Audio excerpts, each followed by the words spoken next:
the graph of fx equals sine of x in the interval 0 to 2 pi. Before we go on, let's just try to think of some values for sine. Like if you plug in 0 for sine, this means you have an angle of 0.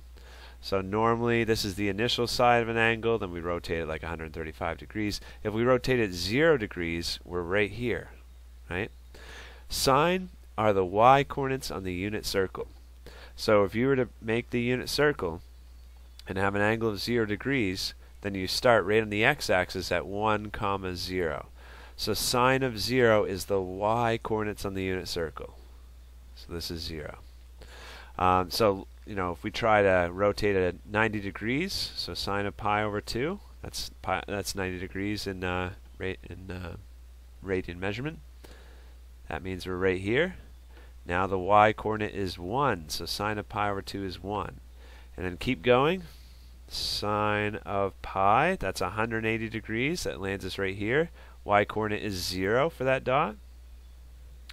And then sine of 3 pi over 2. That's 270 degrees, so that's down here, so that's going to be negative 1. So these are some dots we can place to visualize the graph of sine of x. Okay?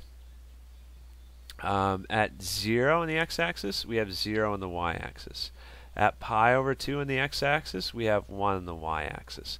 At pi, we got a dot. We got 0 for the y value. And then at 3 pi over 2, we got a dot down here at negative 1. And then if you keep going, 2 pi, that means 360 degrees. That brings you back to 1, 0. So there's our sketch of sine. Okay? Where does fx achieve a minimum? This looks like the bottom to me, right? And it is. Sine and cosine, without messing with their amplitude, they go between 1 and negative 1.